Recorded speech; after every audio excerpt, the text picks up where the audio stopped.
Muy bien, pues son las 12 horas y 12 minutitos. Y hoy, como cada miércoles, también tenemos a nuestro historiador Miguel de Cervera. Miguel, buenos días. Hola, buenos días a todos. ¿Qué tal? ¿Cómo estás? Muy bien. Aquí estaba trabajando un poquito. Estás trabajando, eso ya no se estira, hombre. Ahora ya trabajan otros. ¿no? Bueno. ¿Qué nos traes hoy? Seguro que nos traerá alguna historia por ahí interesante, ¿no? Sí, una historia que a todos, sobre todo al público más veterano, le sonará más. Yo esto no lo viví, es uno del que llaman el crimen del siglo XX, ¿no? En España, el asesinato de los marqueses de Urquijo. Hombre, es verdad, Entonces, sí. quería comentar esto porque seguro que es del interés del público. En su día corrieron ríos de tinta y además es un crimen que tiene también algo que ver con Santander porque el principal y casi único acusado, en realidad fue el único prácticamente, pues murió aquí, ¿no? Murió en la cárcel del Dueso, histórica cárcel por donde han pasado muchísimos grandes penados de la historia de España. Y bueno, pues lo primero, antes que nada sí quería hacer un pequeño comentario antes de empezar con este tema, por el tema por la actualidad, ¿no? Y esa cruz que han derribado en un convento de unas monjitas por ahí por Murcia. No, Murcia no. No, En un pueblo de Córdoba, se llama Aguilar de la Frontera. es cierto, sí, en Córdoba, cierto, es verdad, que además te lo leí a ti, es verdad, tienes razón. Vale, me estaba confundiendo con otra, creo que hubo otra hace unos años. Bueno, no pasa nada. Que fue en Murcia. Bueno, el caso es que aquí se está comprobando claramente que lo de ir a por el Valle de los Caídos porque estaba Franco y porque era un sitio muy facha, pues que era todo mentira, porque en realidad lo que más les molesta son las cruces a esta gente. Entonces, sí. ¿por qué digo esto? Porque, bueno, en su día se dijeron que había que sacar al dictador del Valle de los Caídos y tal. Luego le han sacado y siguen diciendo que no, que lo que hay que hacer es dinamitarlo. O sea, que no acaban de decir lo que de verdad les molesta, pero yo lo voy a decir por ellos, como son gente muy cobarde, ¿no? Que no se atreven a manifestarse directamente y que actúan siempre de esta manera, muy cobarde, contra monjitas, contra pueblos que están indefensos, ¿no? Pues hay que decir que es la cruz lo que les molesta a estas personas, ¿no? Por motivos sectarios que nos llevaría muy lejos aquí ahora a comentar. Pero solo quería contar una anécdota curiosa que además salió incluso en Cuarto Milenio, cosa que es más curiosa todavía. Y resulta que, el proyecto inicial, cuento esto y sigo luego con lo de los marqueses, ¿vale? Porque yo creo que a la gente también le va a interesar. Es una cosa que casi nadie sabe. Cuando estaba todavía empezando la guerra, estaba en el 36, un arquitecto se presentó por donde Franco, que ya era una persona que siempre fue muy clarividente, ¿no? La verdad es que tenía un análisis de la realidad un sentido de la realidad muy fuerte, ¿no? Y bueno, pues estaban en plena guerra, ya digo, al principio, y se presentó un arquitecto de su confianza por allí con un proyecto que él parece ser que ya había encargado, ¿vale? Para un gran mausoleo para enterrar a los que estaban muriendo, ¿no? De ambos bandos. No era solo del bando nacional. Y entonces, porque estaba habiendo muchos muertos y estaba claro que iba a haber muchos más, pero él ya preveía que además de una guerra larga, iba a ser una guerra que él la iba a ganar, ¿no? Porque si no, no estaría prestando la atención a esos detalles, ¿no? Entonces, el arquitecto en cuestión se presentó con un proyecto muy extraño, que en realidad era una pirámide. Entonces, claro, yo he visto un poco lo que es el proyecto y es lo más curioso. Era una especie de pirámide como una especie de pirámide columbario. Sí. Que ya veréis, además luego esto también tiene relación con Cantabria, ahora diré por qué. Y resulta que a Franco le encantó la idea, ¿vale? Y, o sea, no era una cruz lo que se iba a hacer en un principio, con una cripta y tal, sino una pirámide bajo la cual seguramente se haría una cripta, lógicamente, ¿vale? Pero Franco era una persona mucho más esotérica de lo que parece, ¿no? Ya le venía de familia, sus dos hermanos eran masones, su padre era masón y su madre era una especie como de meiga, una cosa curiosa, creo que adivinaba el futuro. Bueno, venía de una casa ya de por sí muy gallega en ese sentido, ¿no? Porque ya sabemos que Galicia hay mucho de esto. Y bueno, pues le gustó mucho la idea de la pirámide y se lo dijo al arquitecto, le dijo, mire, pues me gusta mucho, ¿no? El proyecto y tal. Dice, lo que pasa es que no lo vamos a poder hacer. Dijo, porque la gente no lo va a entender. Entonces ahí, en esa conversación, yo creo que se ve un poco esa otra vertiente de Franco que es poco conocida, aparte de que era un tío que podía ver más allá del tiempo, porque ya sabía que iba a ganar la guerra, se lo imaginaba, ¿no? Pero esa interpretación y además ese conocer, ¿no? Con quién se las veía, él sabía que la mayoría de la gente que le apoyaba, y hasta los que no la apoyaban, el bando contrario, no iban a entender que hiciera una pirámide, porque no estábamos en el antiguo Egipto, ¿no? Entonces entenderían mucho más una cruz, lo que fue lo que se hizo. O sea, él hizo la cruz pensando en que el pueblo español le iba a gustar más la cruz. No lo hizo por él. Ni tampoco se quiso nunca enterrar ahí, que esa es otra. Se quiso enterrar con su mujer en el cementerio de, no sé si era el del Pardo o el de Mingo Rubio, no lo sé, pero no en el Valle de los Caídos. Él nunca dijo que se quería enterrar ahí. Es otra mentira también que hay en el ambiente. Entonces, no sé, como vemos, todo esto cambia un poco, ¿no? Lo que es la historia de si la pirámide se hubiera construido, en su momento la gente no lo hubiera entendido, pero bueno, lo hubieran aceptado seguramente, porque era su voluntad, y bueno, pues era el jefe del Estado y con un poder muy fuerte, pero no lo hubieran entendido. Pero hoy en día no hubiera habido ningún problema con el Valle de los Caídos si hubieran hecho la pirámide. ¿Por qué? Porque precisamente esto es algo de las pocas cosas que tiene en común Franco con sus enemigos, es este tema del esoterismo. O sea, la pirámide es un símbolo que es más masónico que católico, lógicamente. Entonces, no sé si me explico lo que quiero decir. No estamos viendo que ahora el problema son las cruces, no es otra cosa. Y además la cruz es la que llevamos los españoles por culpa de ellos. Eso sí que es una cruz. Sí. Eso por supuesto. Se está dando, la cruz está cogiendo todo su significado, ¿no? En ese sentido. Pero y para alguien que diga, bueno, se lo está inventando o vete a saber si es cierto lo de la pirámide y tal, hay un ejemplo muy claro, que tú seguramente todos lo hemos visto. Cuando vas por la carretera de Burgos hacia el páramo de Masa, apenas entras en Burgos, es en el límite con Corconte, al lado de Corconte, está la pirámide de los italianos. Es una pirámide. ¿Me explico? Entonces, está, yo creo que bastante claro que Franco, ahí se vio todo el lado esotérico de Franco, porque ahí sí que hizo una pirámide, claro, una pirámide pequeñita, en un sitio aislado, y entonces ahí como que colaba mejor, ¿no? Pero el gusto de él era más hacer este tipo de cosas, más que cruces. Y bueno, pues esa pirámide además tiene una puerta, bueno, tiene varias puertas que tienen forma de M.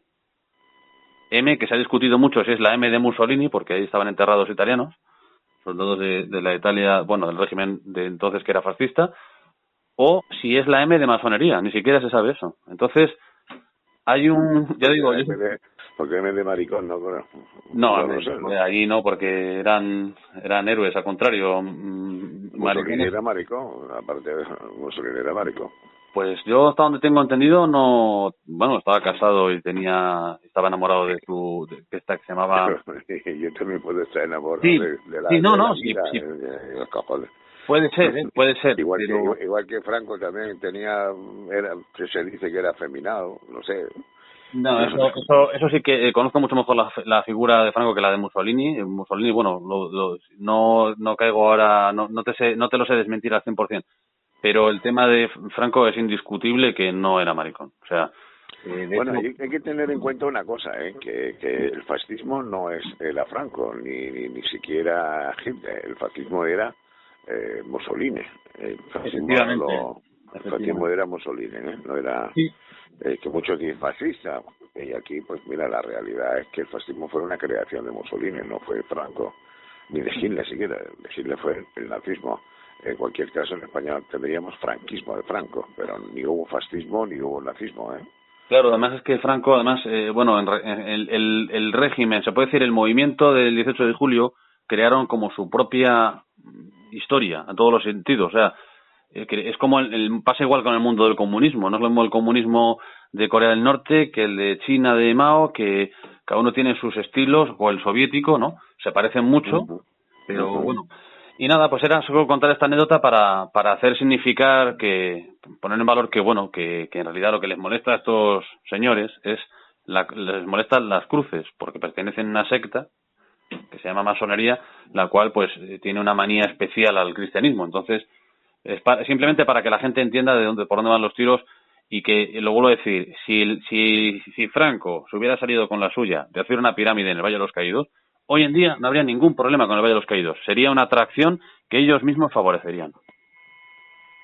Y bueno, pues ya pasando al tema de los marqueses, pues ya digo, mucha gente se acordará de esto, pero igual es bueno refrescar la memoria. Estamos hablando de un asesinato que ocurrió en agosto del 80, o sea que tú te acordarás perfectamente. Eras bastante jovencito por aquella. Y bueno, pero pues... no, yo he sido joven toda mi vida, Pero todavía más. Todos éramos más jóvenes por entonces. Yo no estaba ni en el pensamiento ni de mis padres, yo creo. Se casaron ese año, justo, o sea que imagínate. Bueno, pues el caso es que alguien entró en la finca de Somosaguas, famosa, ¿no? De Somosaguas es una parte de Pozuelo del Arcón, de Madrid, donde he vivido, pues una de las zonas más exclusivas de toda Europa, que ya entonces ya lo era, y en una finca impresionante, de grande y de, bueno, un chalet que tenía una discoteca dentro y, bueno, una propiedad muy, sobre todo para la época, muy exclusiva, de un tamaño excepcional, etcétera. Curiosamente, que es una de las cosas que a mí siempre me ha llamado más la atención de este caso, los marqueses apenas tenían protección. O sea, es una cosa que a mí siempre me ha llamado mucho la atención, ¿no? Porque siendo gente que tenían un banco, ni más ni menos, no eran los monstruos bancos que hay ahora, tipo BSH o... Pero el bueno, Banco de Urquijo. El Banco de Urquijo, efectivamente, que además era toda la fortuna venía por parte de ella, de la marquesa, pero el que tenía todo, el que llevaba los pantalones en la casa y tomaba las decisiones y hacía todo era el marqués, que además era una persona que muy inteligente, por cierto, que hacía también sus movimientos en la política, porque es algo que tampoco se ha comentado mucho, pero el marqués de Urquijo pues tenía una gran influencia en la política española, en concreto detrás de UCD. Era prácticamente el alma mater de UCD. Era el que les financiaba, era el que había propuesto en el chalet de Somosaguas, fue donde se propuso a Suárez. O sea, imagínate la importancia de ese chalet y de ese señor, ¿no? O sea, que tenía la capacidad de decirle al rey, no, pon a este o coge al otro, ¿no? Entonces, pues una persona de esa importancia, ¿no? Económica y política, con ese patrimonio inmenso, ¿no? Y en esa casa que podría ser toda una tentación para cualquier banda de chorizos, ¿no? Y sin embargo, no tenían escoltas, ni tenían un perro y una criada que encima por las noches se iba con su novio que estaba en la finca de al lado, ¿no? O sea que... El amor. Sí, hacer el amor, por supuesto. No, hacer el amor no lo sé, pero creo que eso es el amor. No, hombre, si iban a dormir juntos, no creo que estuvieran... A ver a su amado, sí. y bueno, pues el caso es que prácticamente estaban totalmente con la espalda al aire, ¿no? Una cosa que a mí siempre me ha llamado la atención. Curiosamente, la sentencia, como mucha gente recordará, porque fue una frase que se hizo muy famosa, establece que el yerno, que fue el yerno de ellos, el único culpable, ya digo, que tuvo nombre y apellidos, porque los demás, que probablemente nunca comparecieron, ¿no? Pero se establece que el tal Rafa Escobedo, que es el Rafi Escobedo, el yerno de los marqueses, solo o en compañía de otros, dice la sentencia, ¿no? Pues que entró en el chalet, que efectuó los disparos, que, bueno, pues toda la película. Sin embargo, nada de eso cuadra ni con el móvil, ni con el arma del crimen, ni con el modus operandi, ni con nada.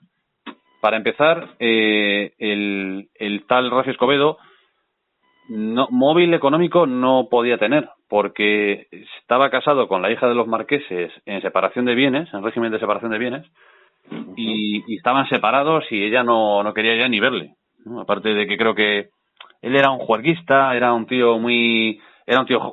joven, tenía 25 años cuando pasó todo esto, y no tenía la cabeza, aunque en esa época erais más maduros que en la mía, que en mi generación, no digamos en la de ahora, pero era bastante inmaduro para su edad y para no tenía oficio ni beneficio, no estudiaba, no hacía nada, y entonces pues la hija de los marqueses, que además no aprobaban su unión con este elemento, pues pues se hicieron, o sea, el marqués se opuso a darle ni un duro a la hija mientras estuviera con él. Entonces, pues todo eso hizo al final que todo, pues que no supone que no tiene ningún motivo económico porque él desde el principio ya vio que no se iba a llevar ni un duro de ahí. Entonces, aunque estaba casado con un auténtico partidazo, pero no se llevaba nada de ahí, de ninguna manera, ni muertos ni vivos los marqueses. Entonces no se entiende qué móvil podía tener. Entonces, claro, la sentencia establece que, claro, que el móvil podía ser la venganza, precisamente por lo que estoy contando, por haberse opuesto al matrimonio, el marqués, más que nada, y demás. Tampoco cuadra mucho el hecho, a ver, cargarse a dos personas a sangre fría, ¿no? Sean tus suegros o no sean, eso no lo hace cualquiera. Y luego, además, ese tipo de personas no es fácil llegar a ellas para matarlos, ¿no? O sea, aunque... Mucha cocaína por el medio.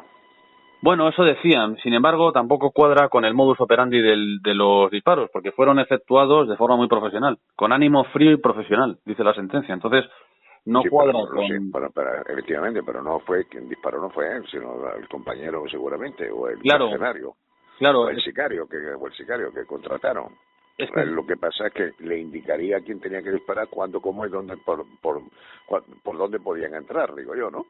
Claro, es que él conocía perfectamente la casa. De hecho, él, aunque estaba separado de la hija de Miriam de la Sierra, ¿no?, de la hija de los marqueses, seguía parando por allí bastante, más que nada porque seguía siendo muy amigo de su cuñado, de Juan de la Sierra, y entonces pues paraba por allí sin avisar, se presentaba cuando le daba la gana. Entonces, bueno, sí es verdad que en cualquier momento podía aparecer por allí y cargarse a los marqueses o hacer lo que le diera la gana, ¿no? Pero lo que dices tú, más bien parece que alguien de la casa entró, porque el perro no ladró, no parece que no se molestó de que apareciese nadie. Además, si hubiera ladrado, pues los marqueses vivían en la planta de arriba, pues no sé, no cuadraba o sea, cuadraba más eso sí parece bastante claro por todo como fue, que alguien de la casa, alguien conocido por el perro para empezar y que conocía la casa, pues estuvo moviendo por allí con esa soltura, ¿no? Claro, lógicamente quien conociera la casa no actuó solo, sino que actuó con un sicario que efectuó los disparos de esa forma fría y profesional.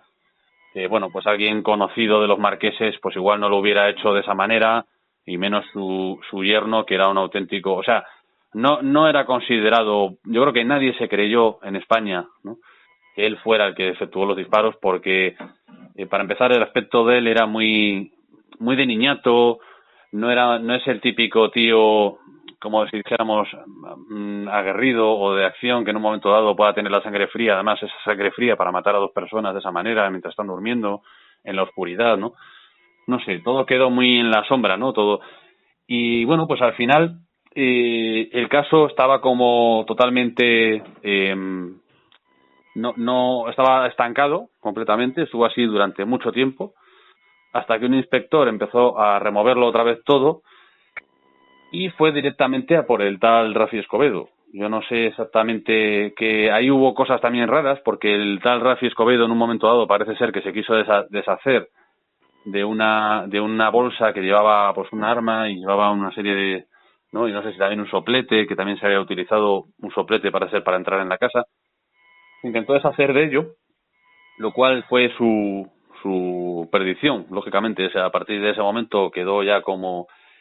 Y se intentó deshacer a través de un amigo suyo, que también recordaremos su nombre, Javier Anastasio, porque a muchos les sonará de la prensa de la época, el cual pues tiene un récord en la justicia española de ser el tío que más tiempo ha estado en prisión preventiva en España, en espera de juicio. O sea, estuvo, no sé si 3 o 4 años en la trena, o sea, violando un derecho fundamental, como es el derecho, pues tú puedes estar en prisión preventiva, pero un tiempo, ¿no? No puedes estar esperando sine die a que tengas un juicio. Y él, pues con él se superó ese periodo ampliamente. Luego sí hubo cosas muy raras, porque Fraga estuvo, parece ser que influyendo bastante para que la composición del tribunal fuera específica, ¿no? Creo que eran además magistrados que eran amigos de los marqueses, como para que fueran pues más duros, ¿no?, con el que hubiera sido. Pero tampoco el problema mayor que hay con el tema del juicio de los marqueses de Urquijo es que no había pruebas. O sea, la pistola, supuestamente que este hombre, el amigo de Rafi Escobedo, el tal Javier Anastasio, le recogió en un momento dado y se la llevó para hacerle un favor a su amigo, pues esa pistola parece ser que la tiró en el pantano de San Juan. Luego esa pistola la encuentra un niño que está allí con los padres de fin de semana, la entregan a la Guardia Civil y esa pistola desaparece. ¿Vale? Con lo cual ya el juicio tenía que haber sido nulo porque, pues hombre, es una cosa de locos, ¿no? Como una prueba que está custodiada por las fuerzas de seguridad va a desaparecer, ¿no? Además en un juicio que además era tan importante, ¿no? Pero en cualquier juicio, o sea, no es normal que las pruebas de convicción desaparezcan. Sin embargo, desapareció la pistola, desaparecieron los casquillos. O sea, hubo un montón de pruebas que que existían, que se habían recogido y luego a la hora de la verdad desaparecieron. Sin embargo, en ausencia de esas pruebas, que el juicio tenía que haber sido nulo ya por eso, se condena a un chico que es como el chivo expiatorio, ¿no?, de todo esto. Porque realmente nadie se creyó desde el primer momento que él pudiera ser. Más daba la impresión que estaba allí condenado, pues encubriendo a otras personas o asumiendo cosas. Inclusive el proceso en que se obtuvo su confesión pues tampoco está muy claro, porque se hizo todo en ausencia de abogado. Se tenía que haber analizado la confesión a ver si cuando la realizó había dormido bien o o estaba nervioso o estaba intimidado. Todo eso se puede analizar, ¿no?, por la policía científica. Entonces, no sé, quedaron muchísimos claroscuros y al final el pueblo español quedó como con la duda, ¿no?, razonable, más que razonable, de que este señor hubiera hecho él todo. Que pudiera haber tenido alguna participación, pues sí, a lo mejor, pero todo era un poco dudoso, sobre todo teniendo en cuenta el calibre de las víctimas. Estamos hablando de una persona como el Marqués que podía influir en la elección del presidente del gobierno.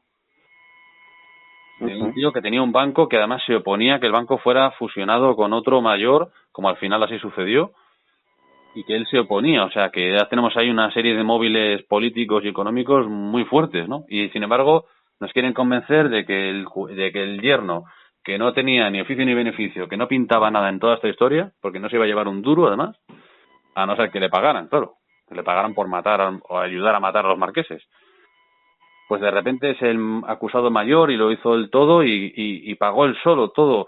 Intentaron enmarronar a este amigo que le ayudó a deshacerse de la pistola y todo esto, pero también todo eso fue muy raro. Y a que no sabes qué persona va a aparecer aquí, que a mí me ha sorprendido cuando me he enterado. Yo no sabía que era, pues que yo pensaba que era más joven, la verdad. ¿Sabes qué juez intervino en todo el proceso final del tema sobre todo del suicidio de Rafi Escobedo? Es que eso no lo he contado. Rafi Escobedo, en un momento dado, hace una entrevista con Jesús Quintero, que tú te acordarás, ¿no?, de esa entrevista tan famosa. En esa entrevista, como que ya deja caer que va a cantar cosas y al poco tiempo aparece suicidado en la celda, ahorcado, ¿no? El cuerpo estaba relleno de cianuro, parece ser. O sea, había sido envenenado voluntaria o involuntariamente antes de colgarse. Y además, tal y como estaba ahorcado, podía poner el pie en un punto de apoyo y haberse salvado. Que esto, ningún ahorcado, ¿sabes?, se va a suicidar si puede salvarse en el último momento. Eso es una cosa. Y entonces, bueno, ¿sabes quién levantó el cadáver de Rafi Escobedo en la cárcel del Dueso después de haber estado ahorcado? ¿Quién investigó el suicidio? Yo creo que, no sé, Garzón, tal vez. Caliente. Un juez que ahora tiene que ya no es juez, claro, que está ahora en otro. Un juez que es ahora muy, muy famoso, muy. No lo sé. El juez Marlaska. El juez Marlaska. O sea, que nos podemos suponer. Es muy curioso porque todos los jueces que participaron en el caso de los marqueses de Urquijo de alguna u otra manera, participó en el tema del suicidio del único acusado, ¿no? Que también es de lo más sospechoso, pero todos los demás jueces que participaron, uno es el padre de Zarzalejos, el que luego dirigió el ABC durante una temporada, otro es el juez Andreu, que también es famoso, o sea, creo que también el juez Alonso, que también fue ministro del Interior con Zapatero, también estuvo en esta historia. O sea, que hay un montón de nombres que ya nos suenan a todos, que estuvieron en su día involucrados en esto y que además luego les ha ido muy bien a todos, curiosamente, ¿no? Entonces, bueno, como apunte especial, importante, al haberse cargado al Marqués de Urquijo, hay un partido político que quedó muy debilitado, porque se le acabó en gran parte pues la fuente de financiación. ¿Cuál? Claro, el chollo. Se le acabó el chollo, que fue UCD. UCD, sí. A UCD se le acabó es que no me sale la otra palabra, que no es el chollo, se le acabó vamos, que ya no tenían fuelle financiero, ¿vale? Entonces, claro, se quedaron un poco mermados y entonces ese puede ser uno de los grandes móviles de todo el tema, porque al poco tiempo, bueno, menos de un año después del asesinato de los marqueses de Urquijo es el 23F y menos de 2 años después es la victoria de Felipe González en las elecciones, ¿no? De las primeras que ganó. Entonces, bueno, yo creo que los tiros van más como que es una operación de muy alta envergadura, ¿no? En este tema como para haber acusado a un pobre chaval que sí, que no sabe ni dónde tiene la cabeza, que a lo mejor tuvo algo que ver, pero que es imposible que tuviera ni siquiera un 90% de participación en lo que pasó. Ya. Bueno, pues esto es lo que hay. En España hay muchos asesinatos todavía sin resolver. Bien, ahí tenemos más de 300 asesinatos cometidos por ETA, que todavía, o mejor dicho, más que asesinatos, víctimas de los asesinatos de ETA que todavía están por averiguarse. Y sin embargo, pues no pasa nada, ¿eh? No, ahí no claro, pasa absolutamente nada, ¿eh? Como no han matado a nadie o sea, como no han matado a nadie del poder, digamos, a casi nadie del poder. Eso es, si se hubieran cargado un par de hijos de puta auténticos, pues no hubiera pasado nada. Pero como se mataban a gente inocente, bueno, mejor dicho, si hubieran matado a un par de hijos de puta auténticos hubiera pasado mucho. Pero como mataban a gente inocente, pues no pasaba nada, eso está claro. Pues sí, y luego, bueno, una pregunta que te quiero hacer. ¿Tú qué piensas del tema de ¿Tú qué pensaste en su día de los marqueses de Urquijo? Porque tú lo viviste esto. Bueno, en realidad los marqueses de Urquijo fueron gente muy muy tranquila, ellos no se metieron nunca con nadie, fueron de un elenco de los muchos elencos, bueno, de las muchas personas que pertenecen al elenco español. El problema está que al separarse Rafi Escobedo de su mujer, pues él vio como la herencia que le hubiera podido corresponder por ser la hija o el yerno de los marqueses de Urquijo se volatilizó, pero de una manera rápida. Entonces, cuando él se iba por las noches por ahí, de ser Rafi Escobedo una persona que disfrutaba de la nuit madrileña y de qué manera disfrutaba, que nunca pegó un palo al agua y que lo único que hizo fue aprovecharse de la hija de unos marqueses que además millonarios, pues lógicamente esta gente, Rafi Escobedo en su locura por las drogas y por el alcohol y por la buena vida, pues echó la culpa de todo eso, de la separación de su mujer, se la echó a los suegros. Entonces, pues parece ser que se buscó unos sicarios o unos mafiosos que fueron los que les acompañaron al chalet para matar a sus suegros cuando estaban durmiendo, si mal no recuerdo.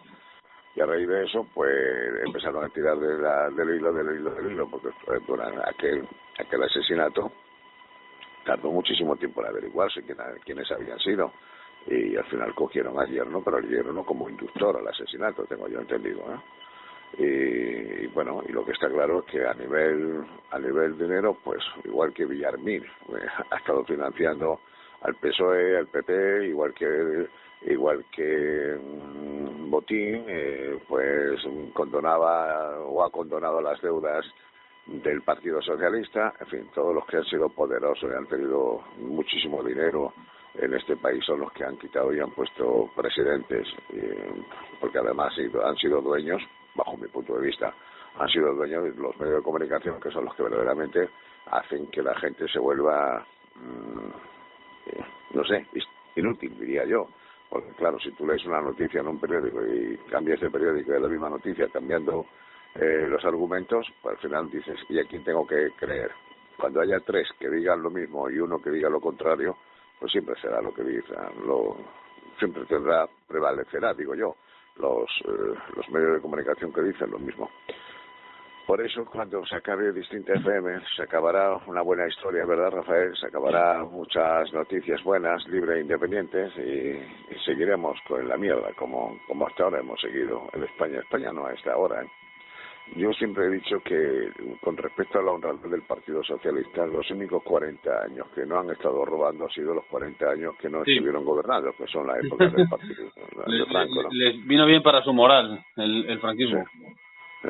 Evidentemente tomaron un relajamiento y dijeron, bueno, ahora ya vamos a tomar fuerza para cuando muera el dictador salgamos a la calle a robar todo lo que podamos y un poco más. Bueno, y también hay un asterisco muy importante en lo que has dicho, porque sí, vale, no podían robar directamente en España, pero siguieron disfrutando de lo que habían robado en la guerra, que no es poco, vale, y incluso yo te puedo decir un nombre de uno de Santander, de un chequista de Santander, que tuvo ahí vamos, mató incluso a religiosos de los capuchinos de aquí de Santander, un tal Neila, que estuvo a punto también de cargarse a mi bisabuelo, y resulta que luego estuvo en México disfrutando de su pasta y tenía ahí un despacho con la bandera tricolor allí como si fuera un eminente diplomático, ¿no? Y estos luego no te creas tú que han vivido tan mal en el exilio, ¿eh?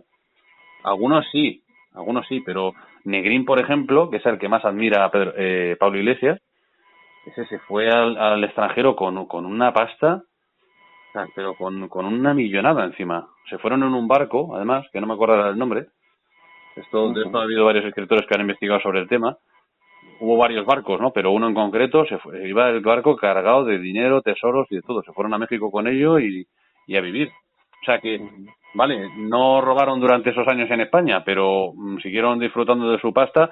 Incluso siguieron recibiendo muchas prebendas de Estados Unidos, Reino Unido, México y un montón de países que comulgaban más con ellos que con el régimen de aquí, claro, al que le hacían la cuspi, claro. Bueno, pues esto es lo que hay, aquí es lo que hay. Bueno, pues nada, querido Miguel, nos saludamos el próximo miércoles, si te parece bien, ¿no? Cuando queráis, perfecto. Pues un abrazo a todos. ¿Te parece bien? ¿Qué tal? ¿Cómo va el libro? ¿Cómo fue el libro, la presentación? Al final pues mira, me nada de ese tema. Sí, pues estuvo bastante bien. Vino Fernando Abascal, que es un profesor muy conocido de Santander. Y bueno, ahí estuvimos bien. Fue emotivo porque además hubo unas palabras pues muy cariñosas del autor, de Juan José Aja, ¿no? Hacia los compañeros caídos, porque bueno, al final pues no es un libro escrito por un outsider, ¿no? De este tema, o alguien que no lo él navegó en uno de los barcos naufragados y fue también conocido de muchos tripulantes del otro que murieron. Entonces, que no es un tío que ha escrito un libro porque de repente le ha gustado el caso y ya está, ¿no? Sino que él ha vivido todo esto en primera persona y bueno, pues estuvo emotivo en ese sentido, fue muy bonito. El libro, de todas formas, ya de por sí es bastante, tiene destellos de mucha emotividad por los compañeros, ¿no? Por lo que significa un barco cuando se hunde y por lo que significan las vidas de la gente que además eran muy jóvenes. Una pena. Murieron, dejaron hijos, dejaron mujeres y una historia que también muchos santanderinos recordarán de los que vivieron aquello, los que vivían en Santander por aquella época, no creo que lo hayan olvidado. El naufragio del Ángel. Bueno, pues a ver si para la próxima semana pues nos traes también algo sustancioso como lo que nos has traído hoy, algo así que el tema. Lo que os guste más, si me decís un tema, a mí me gusta un poco todo. No, eso no, aquí las sorpresas, como cuando Don Gelo se nos traía, ¿con qué nos gusta sorprender hoy? Nos decía, ay, pues nada, vengo henchido de alegría, porque hoy vamos a hablar de no sé qué. Bueno, pues ahí está. Y recuerda que te quiero entrevistar a ti también para mi canal, por el tema de Revilla. Sí. Cuando quieras lo hacemos. ¿Sabes qué me pasa? Que no es que no quiera hacer la entrevista, yo sí quiero, pero el problema es que tenemos que hacerla a través de teléfono. Y le quieres mucho, ¿no? Que le quieres mucho a Revilla y te da pena. No. La entrevista que tú me quieres hacer la tenemos que hacer a través del teléfono. Yo casi preferiría desplazarme ahí a Cantabria y hacerla en directo, o sea que yo no tengo ningún problema. Bueno, como quieras. Ahora, si tú quieres que la hagamos en directo, yo no tengo ningún inconveniente en hacerla en directo. De verdad que no, pero a través no, una llamada telefónica. Bueno, pues eso lo dejo a tu elección. Que por cierto, me dice nuestro amigo Juan Carlos que es el barco Vita. El que efectivamente, ese sí, en el que se fueron todos los servicios del PSOE y sus amigos, sí, a disfrutar el de la barco costa. Vita. Y Oye, por a ver cierto, si... se largaron al exilio dorado con toda esa pasta, que les hacía ya millonarios de por vida, después de no haber dado un palo al agua en su vida, ni dar un tiro en el frente, ni nada, y a los pobres soldados republicanos, que eso sí que eran pues la verdadera infantería, los que habían dado el do de pecho en la guerra, ¿no? Aunque les fue fatal, a esos les dejaron más tirados que, vamos, como si fueran colillas. O sea, unos sinvergüenzas y unos hijos de puta, pero desde todo el punto de vista que se mire.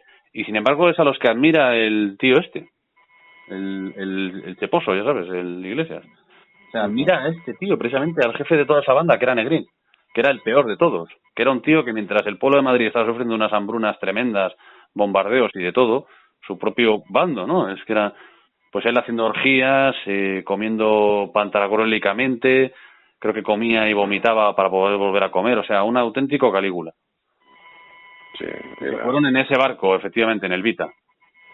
Bueno, pues gracias, Juan Carlos. Nuestro amigo Juan Carlos Salgado, que es el que más ilusiones reparte de todo el mundo, porque está allí en la calle San Fernando número 24. Sí, 24. Sí, ya sé cuál es, sí, una administración de lotería, ¿no? Correcto, nuestro amigo Juan Carlos Salgado allí, que de lo toda la queremos vida, mucho, además. que le mandamos un fuerte abrazo y le decimos que lo queremos mucho. Pues ya le saludaré, cuando vaya por allí le voy a saludar, que además siempre me fijo en esa administración. Y le compras algo de ilusión, que tú también, que siempre sí, hay que ir a saludarle y a comprarle ilusión. Vale, compraremos ilusión. No tengo ya mucha ilusión, pero bueno, compraré ilusión. Venga. Bueno, un abrazo.